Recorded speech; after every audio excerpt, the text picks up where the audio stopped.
Você já percebeu quantos anos da sua vida se foram em preocupações, discussões, ressentimentos e noites sem dormir? Quantas vezes uma palavra ferina roubou a sua paz durante dias, às vezes semanas inteiras? O que você mais precisa não são mais remédios, mas um descanso verdadeiro para a alma. E o mais triste é que muitos chegam aos últimos anos da vida sem jamais terem conhecido essa paz profunda que Deus oferece. Mas hoje quero te dizer algo que pode mudar tudo. Imagina viver com uma paz tão real, tão firme, que nem as ofensas, nem as críticas, nem os problemas familiares, nem mesmo o medo da morte possam arrancá-la de você. É a paz que excede todo o entendimento, como está escrito em Filipenses 4, versículo 7. Não é uma paz que se compra, nem que se aprende com os anos. É um presente que só o Espírito Santo pode dar. Quando alguém entrega o coração a Cristo, o mundo lá fora reage com raiva, frustração e ansiedade. Mas você pode caminhar no meio de tudo isso com serenidade. Não porque tenha endurecido suas emoções, mas porque colocou sua confiança naquele que venceu o mundo. Hoje quero falar com você sobre como viver sem que a raiva te governe. Não porque as circunstâncias mudem, mas porque você será transformado pelo poder de Deus. Se você estiver disposto a se render a Ele, nunca mais viverá escravizado pela ira ou pelo aborrecimento. Não se trata de uma filosofia humana, trata-se do novo nascimento em Cristo. Jesus disse em João 14, versículo 27, "A paz vos deixo, a minha paz vos dou.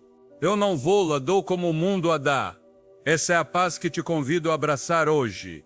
Número 1, a natureza destrutiva da ira.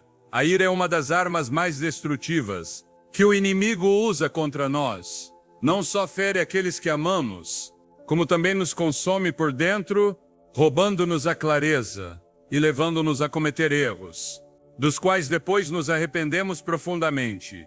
Provérbios 29, versículo 11 diz, "O tolo dá livre curso a toda a sua ira, mas o sábio no fim a acalma."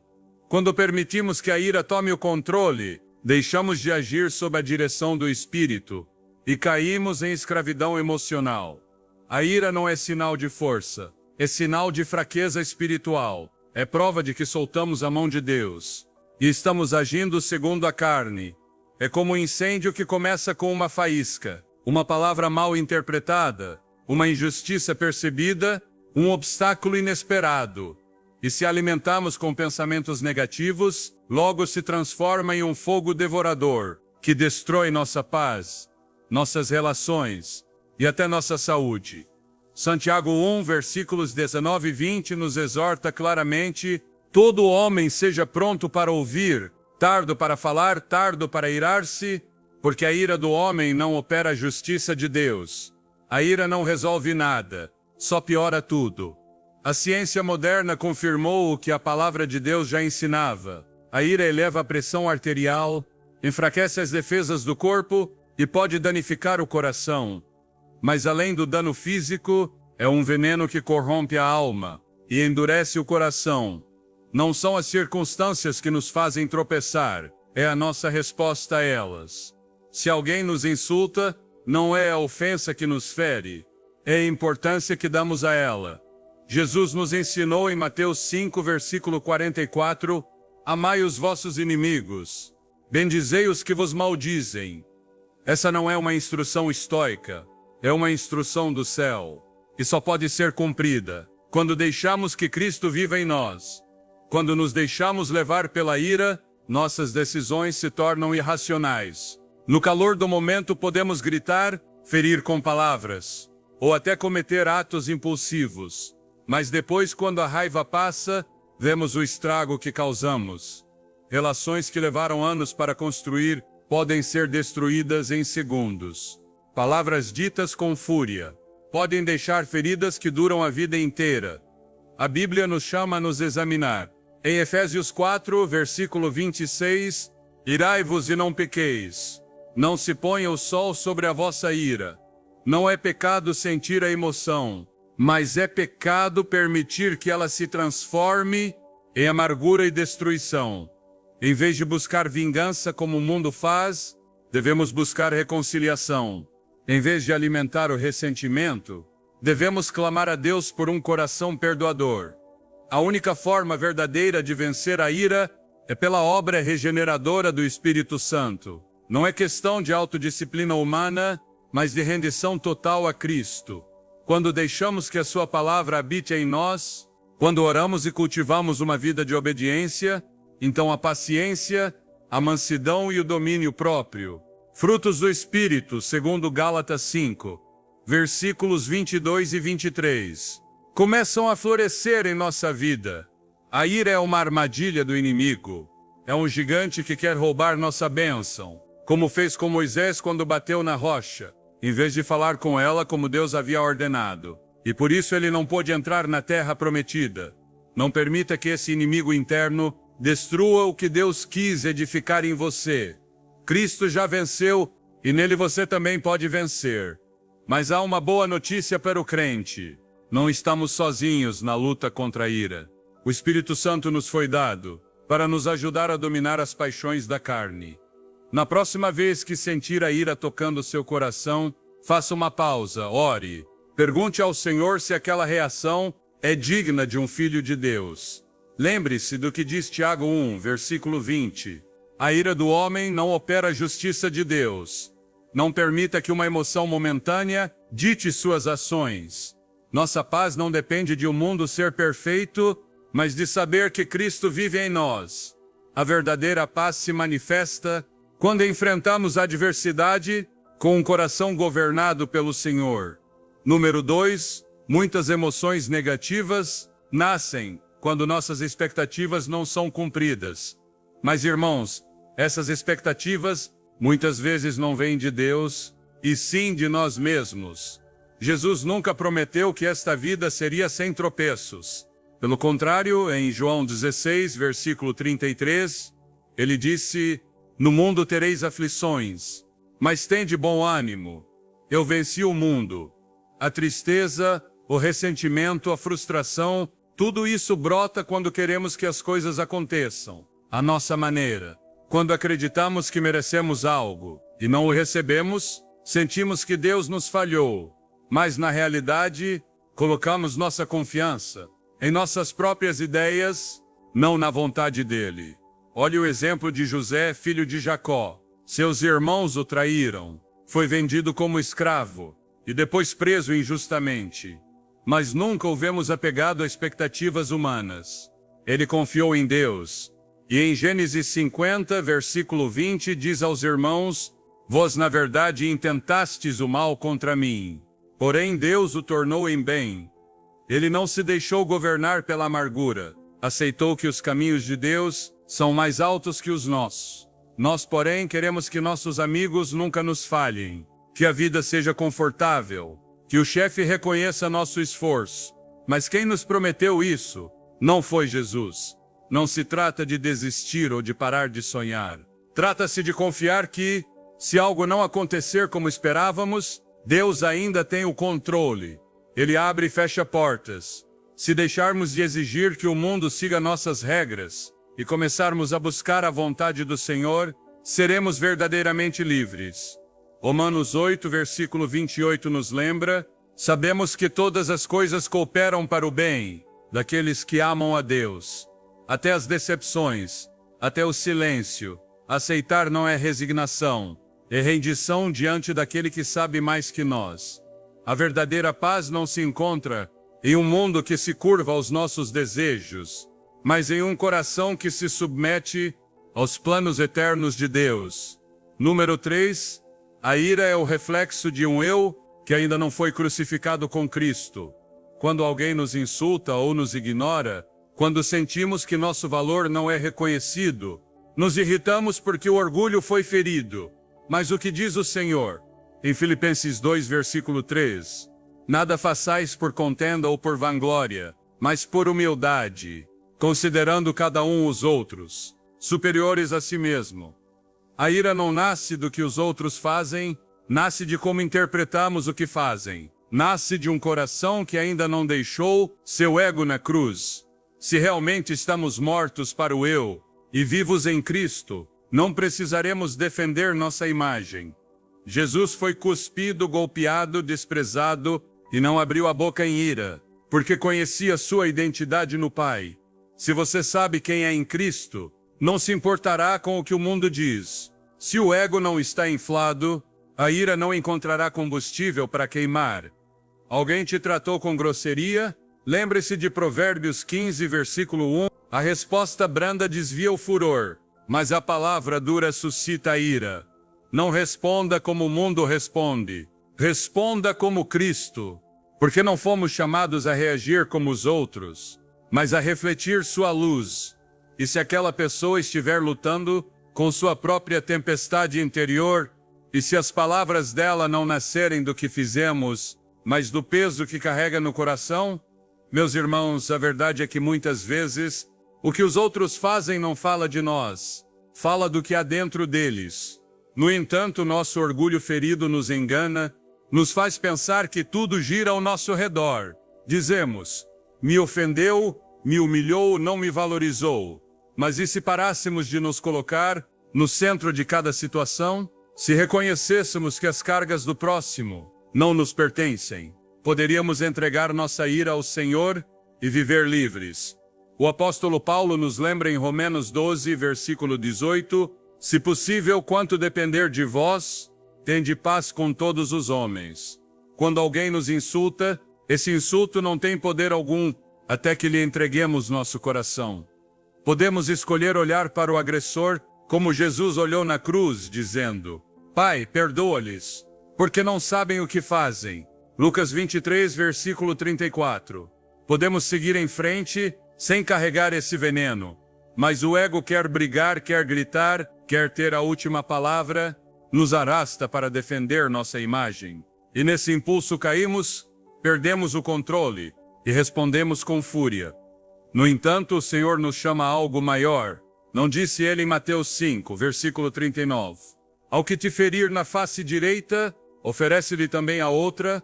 Esse não é um chamado à fraqueza, é um chamado a uma fortaleza, que só o Espírito Santo pode dar. Imagina aquele momento no trânsito, quando alguém te corta. O ego grita, não se deixe e faça valer sua dignidade. Mas o Espírito sussurra, espera, ora por ele. Talvez esse homem tenha recebido uma má notícia, talvez nem tenha te visto. Em vez de tomar como ofensa pessoal, podemos render aquela emoção ao Senhor e manter nossa paz. O mesmo acontece no trabalho, em casa, em cada discussão. Não é o fato que nos inflama, é a história que tecemos em nossa mente. O inimigo usa nossa insegurança, nossa necessidade de ser reconhecidos, para provocar ira. Mas se lembrarmos que nosso valor não vem dos homens, mas de Deus, então poderemos resistir. Nosso Senhor foi desprezado, cuspido, zombado, e ainda assim, em seu silêncio, havia majestade. Se respondermos com ira, nos parecemos com o mundo. Mas se respondermos com mansidão, nos parecemos com Cristo. Não se trata de tolerar injustiças passivamente, mas de responder com sabedoria, como faria um filho do Altíssimo. Querido irmão, querida irmã, a paz que o mundo não pode dar, Jesus a prometeu aos seus. Não depende de controlar os outros, mas de render ao Senhor cada uma de nossas reações. Quando deixamos que Cristo reine em nosso coração, a ira já não tem trono. Quando o ego morre, o amor de Deus vive em nós. E esse amor, como diz 1 Coríntios 13, versículo 5, não se irrita, não guarda rancor. Que assim seja em sua vida. Que o Espírito Santo te ensine a responder com o caráter de Cristo e não com as feridas do eu. Número 4. O perdão nos liberta da ira. A ira é como uma corrente que nos prende, um peso que a alma carrega muitas vezes sem perceber. Nos apegamos ao rancor pensando que, ao fazê-lo, estamos castigando quem nos feriu, mas na verdade o único coração que sangra com esse peso é o nosso. A palavra nos ensina que a ira do homem não opera a justiça de Deus. Tiago Mit, a ira nos rouba a paz que o Senhor nos promete, nos encerra, nos impede de ouvir a voz de Deus e nos mantém cativos do passado. Perdoar é usar a chave que Cristo já nos deu. Não é dizer que o que aconteceu esteve certo, nem esquecer com ingenuidade. É render a dor aos pés da cruz e escolher não continuar sendo prisioneiro de uma ferida antiga. O perdão não é para o outro. É um ato de cura que Deus deseja para cada um de seus filhos. É o primeiro passo para voltar a respirar, sem que o passado nos sufoque. Porque cada vez que nos apegamos à ira, é como se dêssemos ao inimigo as chaves da nossa mente. Revivemos a dor, reabrimos a ferida, e Cristo veio para curar, não para nos deixar presos. Para que continuar alimentando essa ira? Não precisamos dos pensamentos dos filósofos para saber isso. Basta olhar para Jesus na cruz dizendo: Pai, perdoa-lhes, porque não sabem o que fazem. Lucas 23:34. Quando o traíram, quando o açoitaram, quando o crucificaram, ele não escolheu a ira, escolheu o perdão. E esse perdão é o que nos dá poder quando perdoamos. Já não somos escravos do passado, já não nos define o que os outros fizeram. Somos livres pelo sangue do Cordeiro. O ressentimento é uma armadilha sutil. Faz-nos crer que somos fortes ao não perdoar. Mas na verdade a verdadeira força está em quem entrega sua dor a Deus e escolhe soltar. Porque a palavra diz que o fruto do Espírito é domínio próprio. Gálatas 5:22-23. E aquele que perdoa demonstra que o Espírito Santo está operando dentro dele. Se respondermos ao mal com mal, o inimigo celebra. Mas se respondermos com o amor de Cristo, recuperamos nossa paz. Imagina alguém traído por um amigo. O coração se parte, a ferida arde, a alma clama por justiça. Mas até quando sustentar esse fogo sem se queimar? O rancor não destrói o traidor, destrói o traído. Cada pensamento que volta ao dano, reabre a chaga.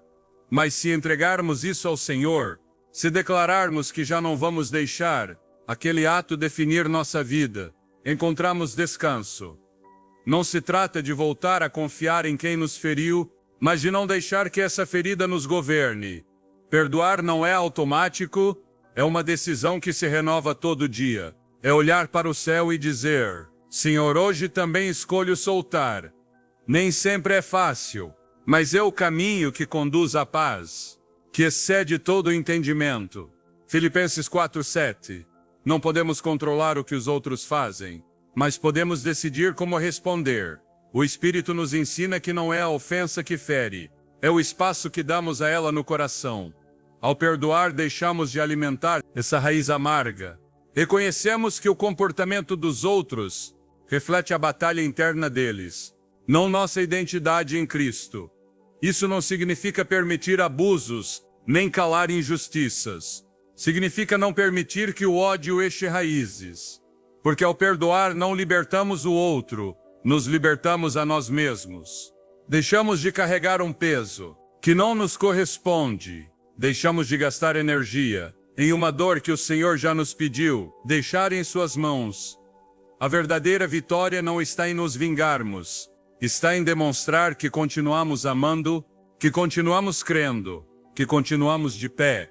Porque a paz não vem de os outros mudarem, vem de saber que nossa vida está nas mãos daquele que nunca falha.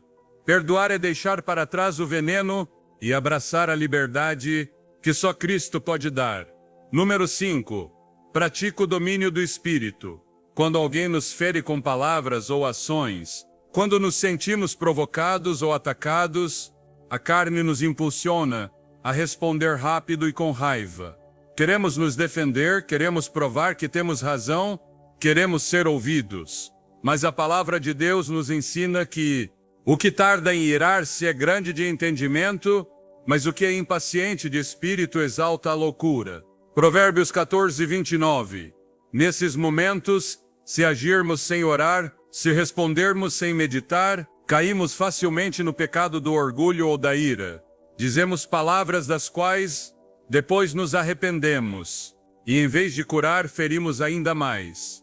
A prática do domínio próprio nos livra desses erros. Nos dá tempo para que o Espírito Santo opere em nosso coração antes de respondermos. Nos protege do desgaste emocional, que vem com as reações impulsivas. quando tomamos um momento para respirar, quando elevamos uma oração silenciosa ao nosso Salvador, antes de dizer uma palavra, estamos ganhando uma vitória espiritual. Não se trata de fingir que não sentimos dor, nem de reprimir nossas emoções, mas de rendê-las ao Senhor. Ele nos deu exemplo. Sendo injuriado, não revidava com injúria. Quando o açoitavam e zombavam dele, não devolvia mal por mal, mas entregava sua causa ao Pai. 1 Pedro 2:23.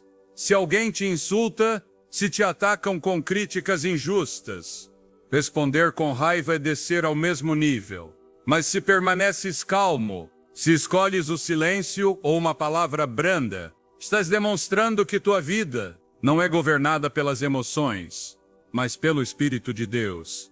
Como diz Provérbios 15:1, a resposta branda desvia a ira, mas a palavra áspera suscita o furor.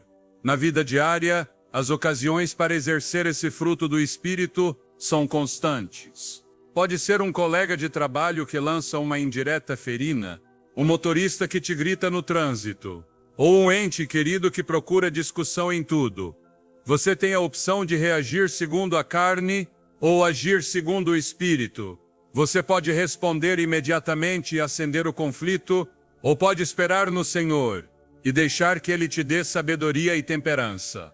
A Escritura nos lembra: melhor é o que tarda em irar-se do que o valente, e o que domina o seu espírito do que o que toma uma cidade. Provérbios 16:32. Que verdade poderosa! Ter domínio sobre si mesmo é mais valioso que vencer qualquer batalha exterior. Quando alguém te critica, e você o vê como ofensa pessoal, pode se irritar e responder na defensiva. Mas se o vê como oportunidade de refletir o caráter de Cristo, pode respirar fundo, orar e deixar que a paz de Deus governe seu coração. Não se trata de fraqueza, trata-se de poder sob controle. A maioria das pessoas age impulsionada pela carne, deixando que as emoções ditem suas palavras. Mas você, como filho de Deus, foi chamado a uma vida diferente. Ser luz, ser exemplo, mostrar a Cristo mesmo no meio do conflito. O apóstolo Paulo nos ensinou que o fruto do Espírito é amor, gozo, paz, longanimidade, benignidade, bondade, mansidão, temperança. Gálatas 5, 22-23. A temperança, esse domínio de si mesmo, é uma manifestação poderosa de que Cristo vive em nós. O que hoje nos parece uma grande ofensa, amanhã pode ser uma lição. O que agora dói, com o tempo se desvanece. Por isso é sábio esperar.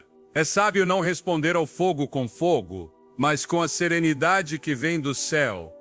Praticar o domínio do Espírito não significa aceitar toda injustiça em silêncio, nem deixar que os outros nos pisem. Significa agir com sabedoria, não com reação. Significa falar quando o Senhor dirige e calar quando é melhor guardar silêncio. Se algo precisa de resposta, que seja uma resposta nascida na oração, não na ira. Porque não é fraqueza escolher a paz, é fortaleza. É dizer ao mundo: minha identidade não depende do que você me diz, depende do que Cristo já declarou sobre mim.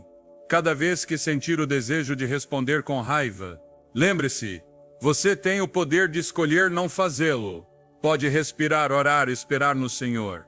E quando fizer isso, notará algo lindo. Os conflitos se acalmam, a ansiedade desaparece, e aqueles que antes te provocavam perdem o poder sobre você.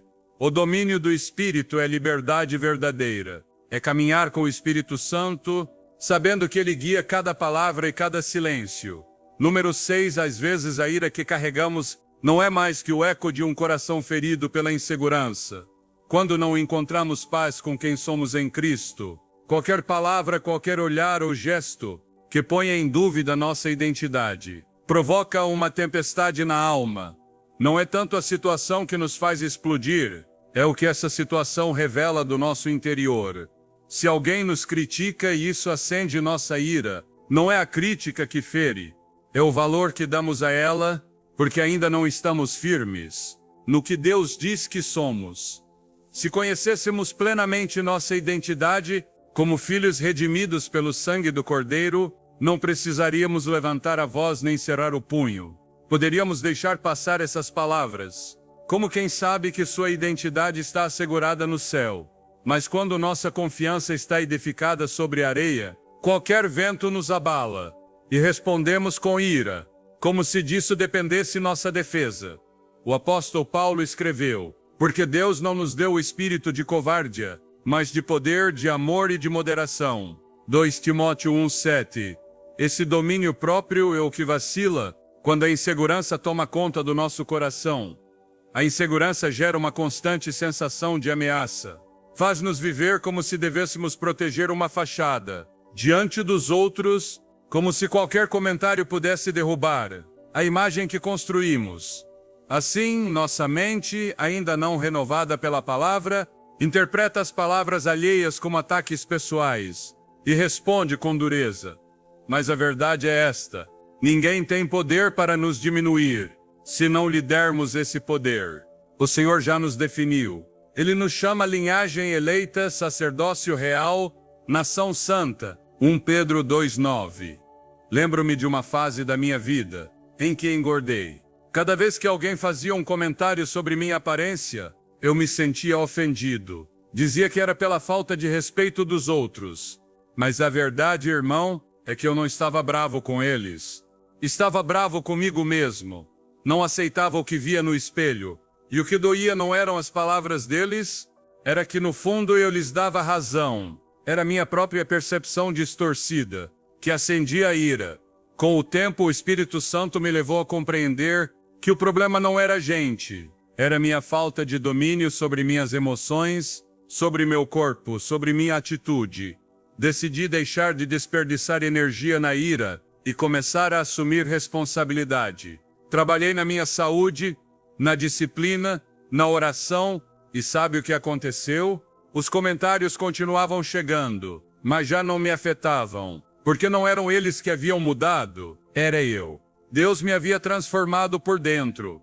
Uma autoestima fraca distorce nossa visão da realidade. Pensamos que os outros nos avaliam constantemente, como se suas opiniões fossem o veredicto final sobre nosso valor. Mas o juízo deste mundo não tem peso diante da verdade de Deus. O problema não é o que os outros pensam, é como recebemos isso. O sábio Salomão escreveu: como na água o rosto corresponde ao rosto, assim o coração do homem ao homem. Provérbios 27:19.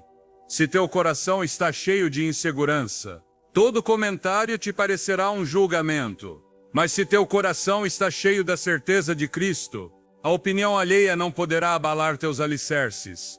Quando alguém diz algo que te fere, pergunte-se: por que isso me afeta? É porque temo que seja verdade? É porque ainda não me perdoei? Muitas vezes a resposta é sim. A ira é o alarme que soa quando algo dentro de nós ainda não foi entregue ao Senhor. Mas essa mesma ira pode se tornar um instrumento de cura, se deixarmos que o Espírito nos mostre o que ainda precisa ser trabalhado. Cada vez que sentir raiva por uma palavra, uma crítica ou uma situação, pare, ore. Pergunte ao Senhor o que realmente está doendo. Use esse momento como um espelho que te mostra onde precisa crescer em Cristo. Porque quando conhece teu valor nele, quando assume responsabilidade pela tua vida diante de Deus, a ira já não tem lugar, já não precisa se defender, já não há máscaras para proteger, nem medos para esconder. Só resta a paz de quem foi restaurado pela graça, de quem caminha seguro, porque sabe que o Senhor peleia por ele. Como diz o Salmo 46:10, aquietai-vos e sabei que eu sou Deus. Essa quietude é o fruto de um coração que se rendeu completamente ao seu amor. Número 7. A importância de viver com propósito.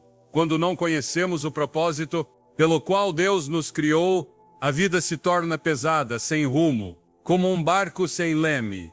Você acorda toda manhã sem saber para que vive, sem uma razão que acenda o fogo da alma. E nesse vazio o coração se enche de frustração. Sem propósito, a alma fica inquieta, facilmente ferida, sempre na defensiva. Qualquer palavra maldita, qualquer atraso, qualquer contratempo parece uma montanha, porque não há uma visão maior que eclipse tudo. Quando não sabe para onde vai no plano de Deus, sua mente se enche de confusão, e no meio dessa confusão, o inimigo semeia ira, amargura, desânimo. Mas o Senhor não nos chamou a vagar, Ele nos deu um chamado santo. Em Efésios 2, versículo 10, a palavra diz: pois somos feitura sua, criados em Cristo Jesus, para as boas obras que Deus de antemão preparou, para que andássemos nelas. Não nascemos para reagir ao caos, nascemos para caminhar na direção do reino. Quando se vive sem esse propósito eterno, tudo distrai, o trânsito irrita, as palavras dos outros ferem com facilidade e parece que tudo está contra você. Mas quando teu olhar está posto no alto, naquilo que Cristo colocou em tuas mãos, todo o resto perde força, não porque desapareça, mas porque teu foco está no eterno. Houve um tempo na minha vida em que me sentia vazio. Acordava e não sabia para quê. Fazia coisas que não enchiam o coração, e cada pequeno problema parecia o fim do mundo. Vivia reagindo, deixando que as circunstâncias controlassem minhas emoções. Mas o Senhor, em sua misericórdia, me mostrou que minha vida tinha um propósito, que Ele me chamou para pregar o Evangelho, levar esperança, levantar o caído. E quando abracei esse chamado, tudo mudou. Os problemas continuavam ali, mas já não me dominavam, porque eu tinha uma causa pela qual viver. A ira já não governava minha alma, porque meu espírito estava ocupado em algo maior. Não foi por força de vontade. Foi pela graça de Deus que me deu algo pelo qual lutar, algo que vale mais que qualquer crítica, que qualquer obstáculo. O propósito não é algo que inventamos, é algo que recebemos. É o dom de Deus. Não se trata de esperar sentir algo especial. Trata-se de buscá-lo em oração, de caminhar por fé, confiando que o Senhor nos guia passo a passo. Quando você mergulha nesse propósito divino, sua mente se transforma. Filipenses 4, versículo 7 nos lembra: este a paz de Deus, que excede todo entendimento, guardará os vossos corações e os vossos pensamentos em Cristo Jesus. Já não vive para agradar ao mundo, nem para provar nada. Vive para agradar ao Pai. Isso basta. Cada dia tem sentido, porque cada ação se torna um ato de obediência, uma semente de eternidade. Já não reage com ira aos desafios, porque sabe que cada dificuldade faz parte do processo com que Deus te está moldando. Se hoje você se sente frustrado, se a ira brota facilmente no teu coração, talvez o que falte não seja mais paciência, mas mais clareza de propósito. Pergunte-se: estou vivendo para aquilo que Deus me chamou? Estou investindo meu tempo naquilo que glorifica seu nome? A diferença entre uma vida dominada pela frustração e uma vida cheia de paz está nessa resposta. Busque ao Senhor. Peça-lhe que te mostre para que você está aqui. Quando o encontrar, verá como as coisas que antes te alteravam se tornam simples ruído de fundo.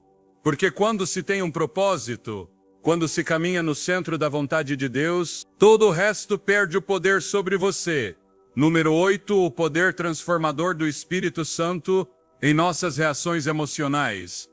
Irmãos, não estamos acorrentados a uma única maneira de reagir à vida. Graças à obra viva do Espírito Santo em nós, nosso interior pode ser renovado. A carne quer que hajamos com raiva, com frustração, mas o Espírito nos chama a uma vida diferente. Uma vida guiada pelo fruto do Espírito, que inclui domínio próprio e paciência. A ideia de que sempre fui assim ou não posso mudar, não vem de Deus. Essa é uma mentira do inimigo. A palavra de Deus diz: de modo que se alguém está em Cristo, nova criatura é. As coisas velhas já passaram, eis que tudo se fez novo. 2 Coríntios 5,17. Em Cristo não estamos presos aos velhos hábitos. Podemos ser moldados, transformados, como barro nas mãos do oleiro. Imagina que toda vez que alguém te ofende, tua reação habitual foi levantar a voz, defender-se, irritar-se. Isso foi como um caminho já trilhado muitas vezes, fácil de seguir. Mas agora, ao permitir que o Senhor tome o controle, você pode decidir responder com calma, com mansidão. No começo parece estranho, parece que está negando o que sente, mas o que realmente está fazendo é escolher obedecer ao Senhor em vez de ceder à carne. E essa decisão, quando repetida, começa a formar um novo caminho em seu ser, um caminho que reflete a Cristo. Lembro-me de uma vez em que meu cachorro destruiu um dos meus pertences mais queridos. O natural em mim era levantar a voz, descarregar a raiva, mas o Senhor me falou naquele momento. Em vez de gritar, respirei fundo e acariciei meu cachorro. Não foi fácil. Senti como se estivesse negando meus sentimentos. Mas o que realmente estava fazendo era ensinar a minha alma a não se deixar governar pela ira. Foi um ato pequeno, mas cheio de obediência. E isso mudou algo em mim. Ao repeti-lo uma e outra vez, a paz começou a substituir a raiva. O controle já não era meu, era do Espírito que habita em mim. Quando permitimos que o Espírito nos guie, não reagimos mais como antes. Já não vemos cada contratempo como uma ameaça. A paz de Deus, aquela que excede todo o entendimento, começa a governar nossos corações. Não estamos condenados a ser prisioneiros das nossas emoções. A graça de Cristo nos dá a liberdade de escolher outro caminho. Cada vez que decidimos amar, em vez de reagir com raiva, fortalecemos em nós o caráter de Cristo. A palavra nos exorta. O que tarda em irar-se é grande de entendimento, mas o que é impaciente de espírito exalta a loucura. Provérbios 14, 29. Essa é a verdade eterna. Não é simplesmente um ensino emocional ou mental, é uma obra espiritual. Não se trata de nos enganar ou reprimir o que sentimos. Trata-se de deixar que Cristo transforme nosso interior. Não espere que essa mudança aconteça de um dia para o outro. A carne vai querer voltar ao conhecido, mas se cada vez que a ira começar a subir, você parar, respirar e orar, verá que com o tempo algo dentro de você muda. Um dia olhará para trás e dirá, antes isso me teria tirado do sério, mas agora já não me afeta. Não porque você seja forte, mas porque o poder de Deus renovou tua maneira de viver. A ira se alimenta de cada explosão, mas se deixarmos de alimentá-la, e em vez disso cultivarmos a mansidão, eventualmente essa ira perde sua força. Não estamos fingindo, estamos sendo transformados. Se deseja ser alguém mais pacífico, mais centrado, mais cheio do amor de Deus, comece a viver isso todo dia. E chegará um momento, irmão, em que você já não precisará se esforçar para ter paz, porque a paz será parte de você, o reflexo vivo daquele que habita em teu coração. Número 9, o amor e a gratidão superam a ira. A ira é como uma tempestade que se desencadeia dentro de nós, um fogo que ameaça nos consumir por dentro. Mas há dois dons de Deus que têm o poder de apagar esse fogo: o amor e a gratidão. Quando o coração se enche de raiva, é porque perdeu de vista a presença de Deus. Nos focamos no que nos dói, no que nos fizeram, na injustiça que acreditamos sofrer. Mas se, nesse mesmo instante, dirigirmos nosso olhar ao amor que Deus nos tem e às bênçãos que recebemos, a ira começa a se dissipar. Não porque os problemas desapareçam, mas porque o Espírito Santo muda nosso foco. O amor nos lembra o que realmente importa. Se estamos irritados com alguém, devemos perguntar: quero ter razão ou quero refletir o amor de Cristo? Quando amamos de verdade, o desejo de vencer uma discussão se torna um fardo sem valor. A ira é orgulhosa, busca humilhar, quer impor-se, mas o amor busca curar, edificar, unir. Diz a Escritura em Provérbios 15, a resposta branda desvia a ira, mas a palavra áspera aumenta a ira. Muitos de nós ferimos entes queridos, por reagir sem pensar em um momento de fúria. Mas se nesse instante pararmos e lembrarmos o quanto os amamos, se pedirmos ajuda ao Senhor para responder com mansidão, então a história muda. A gratidão é uma arma poderosa que Deus nos deu. Quando estamos agradecidos, O coração se enche de luz, e a escuridão da ira não encontra lugar. Não se pode louvar a Deus e amaldiçoar o irmão ao mesmo tempo. Se algo nos irrita, tomemos um momento para contar 3 bênçãos recebidas. Talvez pela saúde, pelo teto que nos abriga, por uma lição que estamos aprendendo. Esse simples exercício pode nos guiar de volta à paz. Lembremos o que diz o Salmo 103:2. Bendize a minha alma ao Senhor e não te esqueças de nenhum de seus benefícios. Cada vez que permitimos que a gratidão entre em nossa mente, ela toma o leme e muda nosso rumo. Não se trata de negar a realidade. Trata-se de vê-la com os olhos da fé. Há tempo me propus um desafio pessoal. Cada vez que sentisse raiva, obrigar-me a pensar em algo que Deus fez por mim. No começo parecia forçado, como se estivesse negando o que me acontecia. Mas com o tempo o coração se foi moldando. Um dia alguém me tratou com desprezo, e meu primeiro pensamento foi: obrigado, Senhor, porque me deste este dia, e tenho forças para seguir em frente. Essa atitude me permitiu responder com serenidade, não porque a outra pessoa merecesse, mas porque eu precisava conservar a paz que Cristo me dá. Jesus mesmo, quando foi cuspido, golpeado, traído, não respondeu com ira, mas com amor. Ele nos deixou o exemplo. Se focarmos nosso pensamento no que nos fere, no que não temos, no que nos falta, a ira se fortalece. Mas se, em vez disso, voltarmos nossa mente às misericórdias do Senhor que se renovam cada manhã, a ira se dissipa. Não é um truque da mente, é um treinamento da alma, para viver guiados pelo Espírito. O apóstolo Paulo nos exorta em Colossenses 3,15, que a paz de Cristo domine em vossos corações. Essa é nossa escolha. Não podemos evitar que venham as provações, nem controlar os outros. Mas podemos decidir com que espírito vamos responder. Se escolhermos o amor e a gratidão, a ira não poderá echar raízes. Quando amamos, imitamos a Cristo. Quando agradecemos, reconhecemos que Deus continua no controle. E pouco a pouco, com essa prática diária, nos tornamos pessoas cheias de paz, firmes na fé e menos dominadas pelas paixões. Não porque o mundo mude, mas porque o Senhor transformou nosso coração. Número 10. Estabelecer limites saudáveis. Quando o Senhor nos chama a amar o próximo, não está pedindo que sacrifiquemos nossa paz ou nossa dignidade. Estabelecer limites não é egoísmo, é expressão de sabedoria dada por Deus. A Escritura nos ensina que devemos amar com discernimento.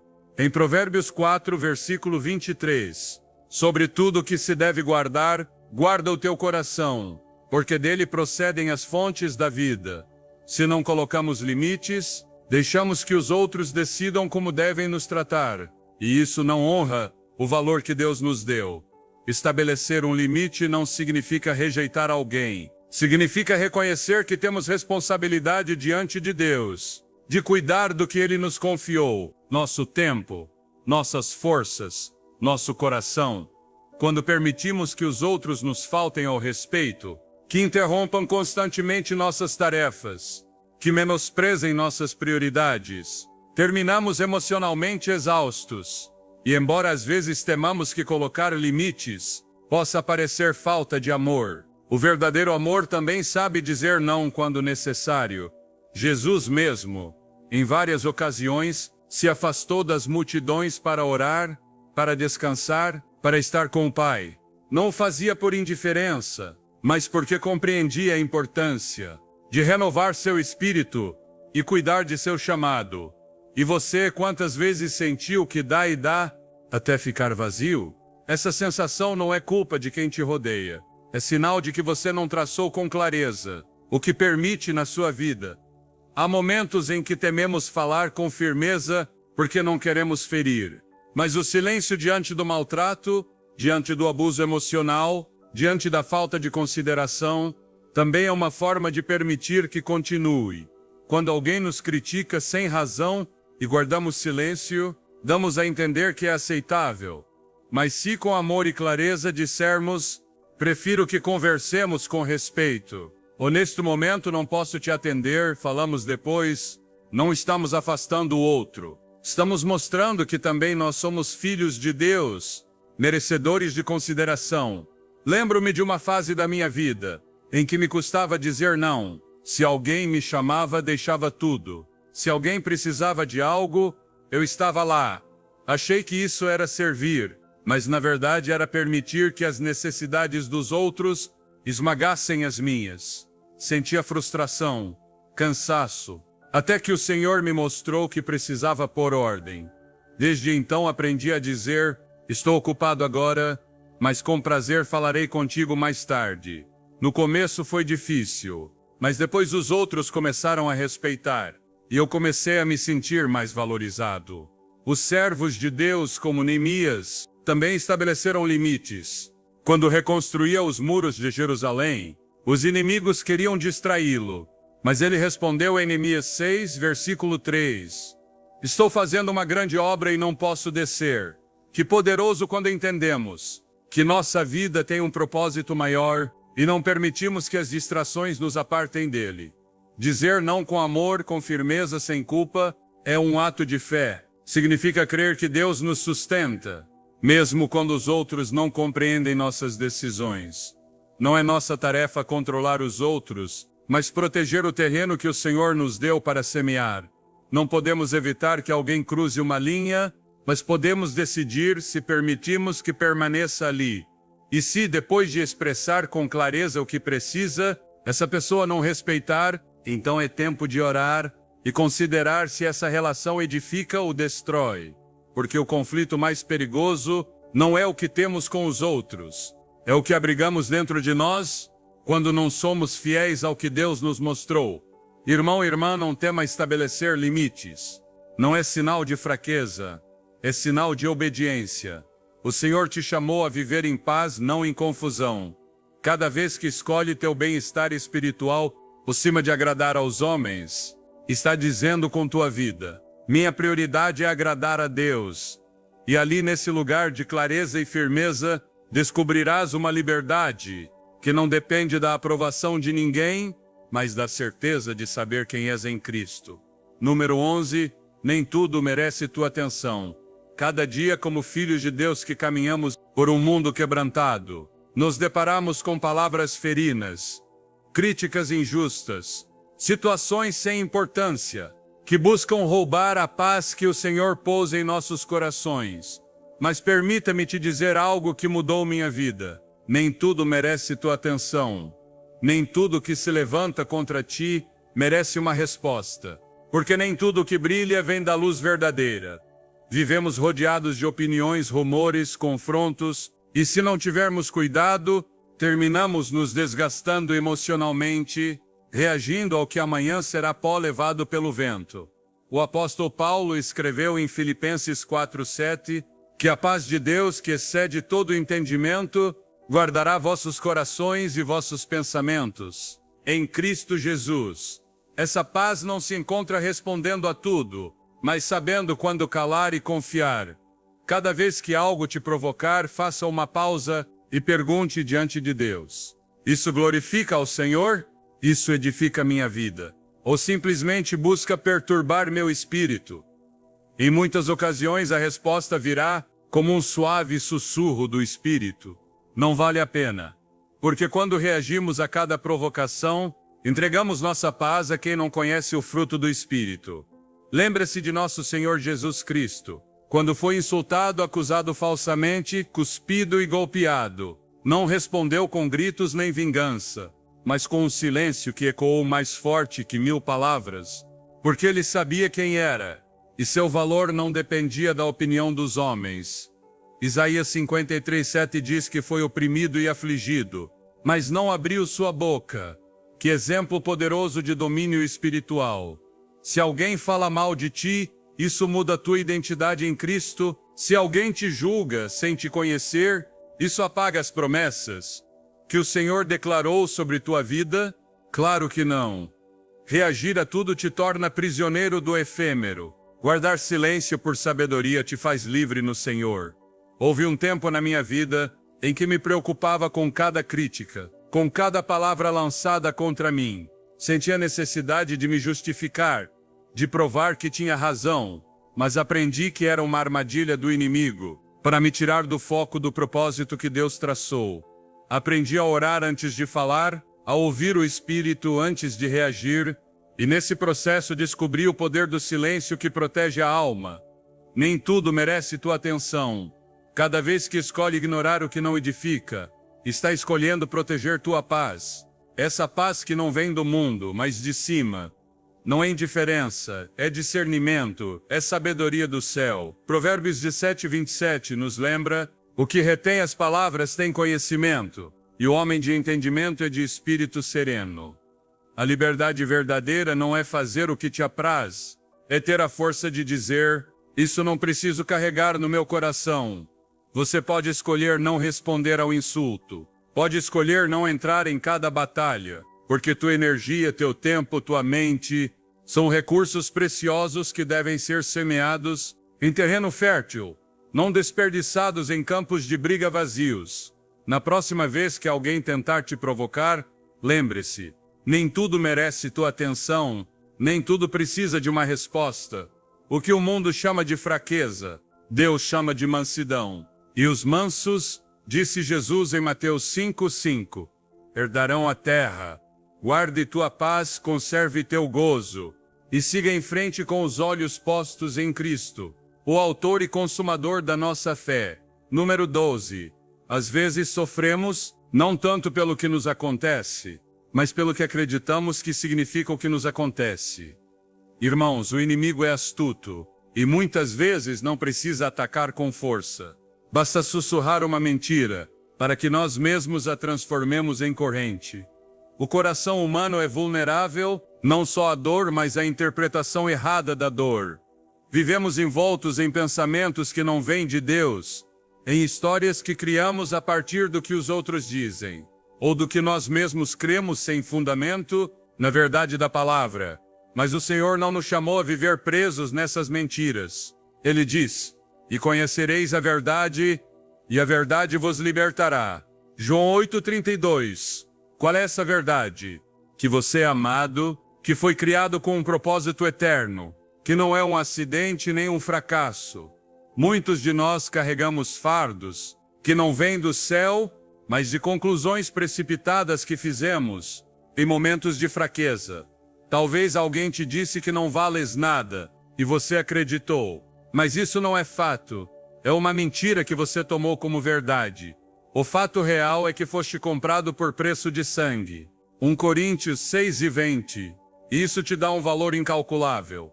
O problema não é o que os outros dizem. O que nos machuca não é a crítica em si, é nossa decisão de aceitá-la como sentença divina. Se alguém diz que você não serve, acaso isso apaga o que Deus já declarou sobre ti? Ele diz que és seu filho, que és coerdeiro com Cristo. Romanos 8:17, que foste chamado desde antes de nascer, mas nossa mente, quando não está renovada pelo Espírito, toma palavras passageiras e as transforma em correntes permanentes. Uma simples opinião humana pode se tornar prisão se não a filtrarmos à luz da verdade divina. Quando começamos a viver sob as promessas do Senhor, essas crenças falsas começam a se quebrar. Lembro-me de momentos em que me sentia incapaz de pregar, de me levantar, de seguir em frente, não porque Deus me tivesse desqualificado, mas porque eu mesmo havia crido que não era suficiente. Mas um dia em oração o Espírito Santo me confrontou: onde está a evidência de que não podes? Acaso não te fortalecei antes? Não fui eu quem te sustentou nas tormentas? Foi então que compreendi. Não era verdade, era uma sombra que eu aceitara como real. E querido irmão, querida irmã, quando você ousa confrontar essas crenças com a palavra, quando diz: Senhor, isto é verdade, e ouve sua resposta, algo muda dentro de ti. Talvez não imediatamente, mas cada vez que escolhe crer em Deus e não em teus temores, dá um passo rumo à liberdade. Porque Deus não nos deu espírito de covardia, mas de poder, de amor e de moderação. 2 Timóteo 1:7. Está vendo? Ele já te deu o que precisas. para discernir, para escolher, para viver com clareza. O Senhor não nos pede para ignorar nossas emoções, mas nos chama a examinar se o que cremos vem dele ou do inimigo. Muitas vezes carregamos pensamentos herdados do passado, erros que transformamos em identidades, fracassos que convertemos em condenação. Mas Deus não nos chama pelos nossos erros, chama-nos pelo nome. Ele conhece cada lágrima, cada queda, cada mentira que você creu, e ainda assim te chama de seu. Por isso, cada vez que uma crença te fizer duvidar da tua identidade em Cristo, faça uma pausa. Pergunte: isso vem de Deus ou é uma mentira disfarçada? E se descobrir que é mentira, substitua pela verdade que ele declarou, porque ao fazê-lo estás recuperando a autoridade que o inimigo te roubou com seus enganos. Separar os fatos das crenças não é só um exercício mental, é um ato de fé. É dizer: Senhor, creio no que tu dizes, acima do que eu sinto. E quando chegamos a esse ponto, a paz de Deus, aquela que excede todo o entendimento, Filipenses 4:7, começa a governar teu coração. Já não reage desde o temor ou a ferida, mas desde a confiança naquele que não muda. Já não vive como escravo de pensamentos alheios, mas como filho do Rei. E é ali nessa liberdade que começas a ver a vida com clareza. Porque onde está o Espírito do Senhor, ali há liberdade. 2 Coríntios 3:17. Número 13, desenvolvendo uma autoimagem saudável. Querido amigo, você não pode construir tua identidade segundo o que os outros pensam de ti. Se deixar que o mundo dite teu valor, viverás preso ao juízo volúvel dele. Um dia te exaltarão e sentirás que podes tocar o céu, mas no dia seguinte cairão sobre ti críticas como chuva, e teu coração se quebrará.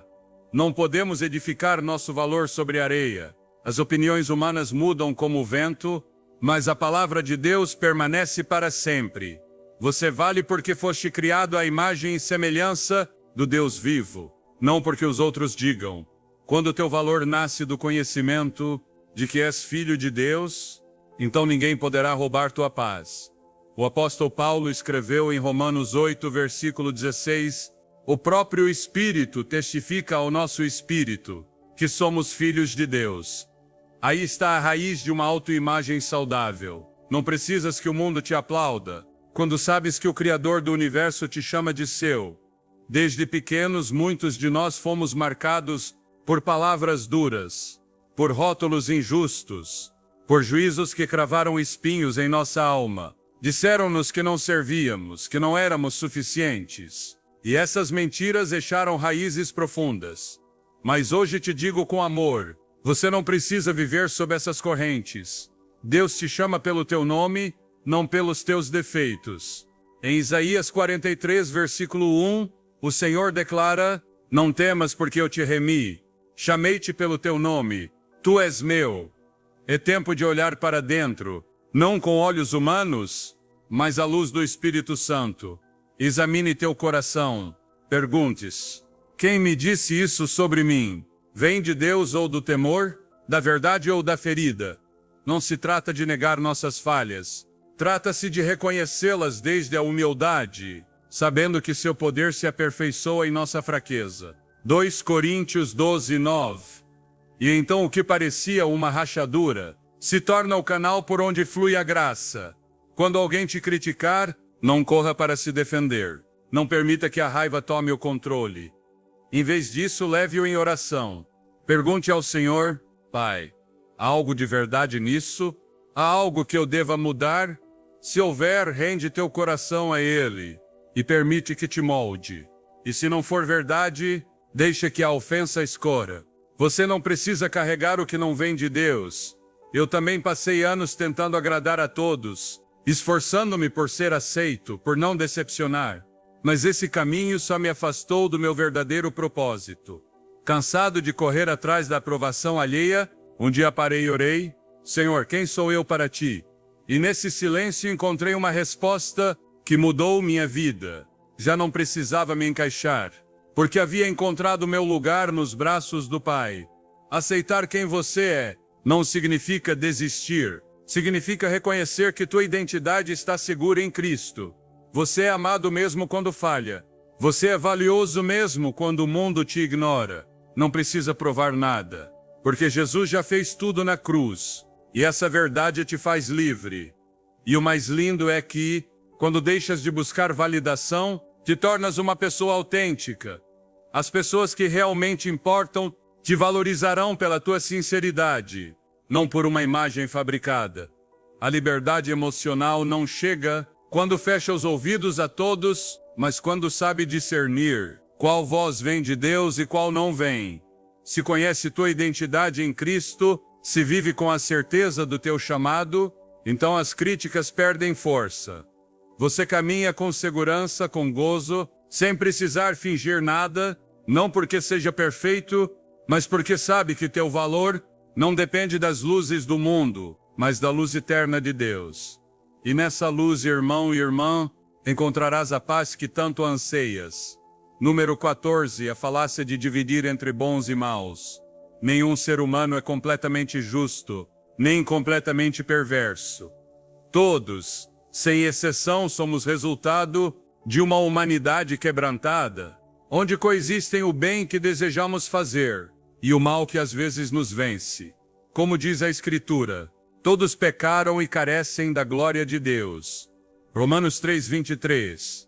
No entanto, a tendência do nosso coração é simplificar, julgar segundo nossas feridas, colocar rótulos que acomodam nossas emoções, mais que refletir a verdade. Quando rotulamos uma pessoa como boa ou má de forma definitiva, deixamos de vê-la como criatura de Deus em processo, necessitada de redenção. O Senhor não olha como olha o homem. Nós vemos a aparência. Deus vê o coração. Samuel 16:7. Uma ação pode ser errada, até destrutiva, mas a pessoa que a comete não é um demônio irreparável. Pode estar hoje presa na escuridão, mas amanhã, pela graça de Deus, pode se tornar instrumento de luz. O apóstolo Pedro negou ao Senhor 3 vezes, mas depois foi restaurado e usado poderosamente. O apóstolo Paulo perseguiu os crentes, mas foi transformado no maior pregador do Evangelho. Se Deus tratasse os homens como nós nos tratamos uns aos outros, não haveria esperança, mas sua misericórdia se renova cada manhã. Lamentações 3:23. E nos ensina a olhar aos outros com olhos de compaixão. É fácil condenar quando não se viu a dor do outro. Quando alguém nos fere, rotulamos. É cruel, é mau, merece rejeição. Mas consideramos sua história, sabemos por que age como age. Isso não significa justificar o pecado. Significa reconhecer que atrás de cada comportamento há uma luta espiritual. O inimigo trabalha nas feridas e muitos agem desde o temor, a ignorância ou o abandono, não desde uma maldade pura. Cristo nos ensinou a amar nossos inimigos, a orar pelos que nos perseguem. Mateus 5:44. Não porque o mal não importe, mas porque o amor é a única força capaz de vencer o mal sem nos tornarmos parte dele. Alguém pode te trair e ainda assim Deus pode operar nessa vida. Pode ser rude contigo e terno com seu filho. Pode te falhar hoje e te abençoar amanhã. Essa é a natureza humana. Todos estamos fragmentados, todos lutamos com o pecado, todos precisamos de graça. Irmãos, se julgamos com dureza, devemos lembrar que com a mesma medida com que medimos seremos medidos. Mateus 7:2. Se queremos ser compreendidos quando falhamos, devemos estender essa compreensão também.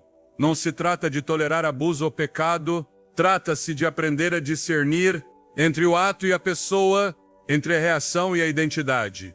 Quando deixamos de classificar as pessoas como boas ou más, nossas relações mudam. Nos tornamos mais pacientes, mais sábios. Não reagimos com ira, mas com oração. Não carregamos ressentimentos, mas esperança. Porque sabemos que todos estamos no mesmo caminho de aprendizado, sob o olhar de um pai que quer restaurar cada filho. Não espere perfeição de ninguém, porque só Cristo é perfeito. Espere, em vez disso, que Deus possa operar em qualquer coração, mesmo no mais endurecido.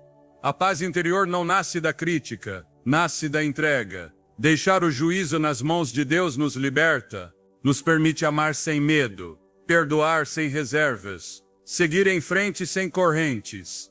A verdadeira força não está em apontar o pecado do outro, está em reconhecer que estamos todos no mesmo caminho, cada um com sua história, cada um com sua batalha, mas todos chamados ao mesmo fim, conhecer a Cristo e ser transformados por Ele. E quando entende isso, deixa de se desgastar julgando e começa a crescer em graça, focando no único que realmente pode mudar, teu próprio coração. Número 15. O caminho do crente para vencer a ira. A ira é uma emoção forte, sim, mas não precisa te dominar.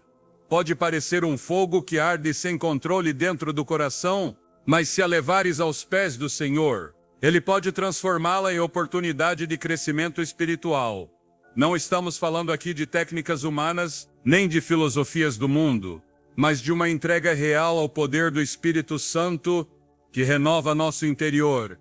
Não se trata de reprimir o que sentimos, mas de apresentá-lo diante de Deus para que Ele o redima. É um processo que começa com humildade e com uma decisão firme de não deixar que o enojo dite nossas ações. O primeiro passo é reconhecer que estás irritado. Não o negues, não o escondas. Leva-o diante do Senhor em oração. Quando reagimos sem pensar, como se estivéssemos presos por um impulso, nos afastamos da sabedoria divina. Mas quando, no meio da ira, você consegue fazer uma pausa e dizer: Senhor, estou lutando com raiva neste momento, estás começando a caminhar em liberdade. A palavra de Deus diz em Efésios 4, versículo 26, Irai-vos e não pequeis. Não se ponha o sol sobre a vossa ira. O próprio Deus nos ensina que a emoção pode estar presente, mas o pecado não deve ter lugar. Se consegue reconhecer a emoção sem se deixar arrastar por ela, o Espírito já está operando em ti. O segundo passo é não agir desde a ira. Aqui é onde muitos tropeçam, porque o desejo de reagir, de se defender, de gritar ou ferir, se torna forte. Mas não é a ira que destrói, é o que decidimos fazer com ela. Jesus mesmo, quando foi injuriado, não respondeu com agressão. Em Pedro 2, versículo 23, nos é lembrado, o qual, quando o injuriavam, não injuriava, e quando padecia, não ameaçava, mas entregava-se àquele que julga justamente. Esse é nosso exemplo. Quando sentires que a ira sobe como uma onda, pare, respire, clame a Deus, fique quieto. Não tens que fazer nada ainda. Só estar presente na sua paz. O Espírito Santo te fortalecerá para que não responda segundo a carne, mas com domínio próprio. O terceiro passo é perguntar-se: por que estou realmente me irritando? Muitas vezes a ira é só a superfície de uma dor mais profunda. Talvez seja o medo, a insegurança, uma ferida antiga ou uma expectativa não cumprida. O Senhor conhece nosso coração melhor que nós mesmos. No Salmo 139, versículo 23, Davi orava assim: Sonda-me, ó Deus, e conhece o meu coração. Prova-me e conhece os meus pensamentos. Se te aproximares do Pai com sinceridade, e lhe pedires que te mostre a raiz da tua ira, Ele o fará. Talvez descubras que não se trata só da pessoa que te falou mal, mas de uma necessidade mais profunda, de ser visto, valorizado, amado. Quando entende isso, a ira perde força e abre caminho à cura. O quarto passo é cuidar dessa parte da alma que clama por ser restaurada. Aqui não se trata de sentir culpa por ter sentido ira, mas de permitir que o amor de Deus toque essa ferida. Talvez tenhas carregado emoções que não sabias como expressar. Talvez tenhas crido mentiras sobre ti mesmo, que não mereces respeito, ou que sempre deves te defender sozinho. Mas Deus diz em Isaías 43, versículo 1, Não temas, porque eu te remi. Chamei-te pelo teu nome, tu és meu. Você é seu filho, e como tal merece ser tratado com ternura e compaixão, inclusive por ti, M e seme. O ponto e M, em vez de endurecer, deixa que o Senhor amoleça teu coração. não é fraqueza, é sabedoria. Não se trata de justificar a ira, trata-se de deixar que o Espírito a transforme em algo novo. Você não eliminará a ira completamente da tua vida, porque continuamos humanos, mas podes aprender a caminhar pelo Espírito, e não segundo a carne. Quando pratica essa entrega diária, quando leva a tua ira ao trono da graça, descobres que ela já não tem poder sobre ti. Não significa que nunca mais te irritarás, mas significa que saberás como agir com sabedoria, e não com impulsividade. Aprenderás que a ira não é uma ordem que deves obedecer, é uma emoção que podes entregar a Deus. E nesse ato de entrega encontrarás verdadeira liberdade. Porque como diz 2 Coríntios 3, versículo 17, onde está o Espírito do Senhor, aí há liberdade. Não viva dominado pelas tuas emoções. Deixa que Cristo tome o controle. E se hoje sentes que esta mensagem não foi por acaso, mas uma resposta, então não a ignores. Levanta agora mesmo teu coração e declara em oração: Senhor, começa hoje uma nova obra em mim. Renova minha mente, fortalece meu coração, arranca de mim o que não vem de ti, e semeie em meu interior uma fé firme, constante e verdadeira. Ele é fiel, e o que começa, ele termina. Querido amigo, querida amiga, se esta palavra tocou tua alma, e sentes que Deus te falou nesta noite, não aguarde só para ti. Dê curtir neste vídeo como um ato de fé, como dizendo: Senhor, recebo este ensino, e o faço parte da minha vida. Deixe também um comentário contando como Deus está operando em ti. Aqui lemos, oramos e cremos juntos. Teu testemunho pode se tornar a resposta que outro coração estava esperando. E se deseja continuar crescendo espiritualmente cada dia, inscreva-se no canal Caminho do Infinito. Aqui não somos só um canal, somos uma família que ora uns pelos outros, que se sustenta na fé e que caminha rumo a uma relação mais profunda com Deus. Ative o sininho, permaneça conectado e permita que cada mensagem fortaleça teu espírito. Que esta noite você descanse na paz dele. Que teu coração repouse seguro em suas mãos. E que amanhã acorde com uma fé mais forte que ontem. Nos vemos no próximo encontro, aqui no Caminho do Infinito.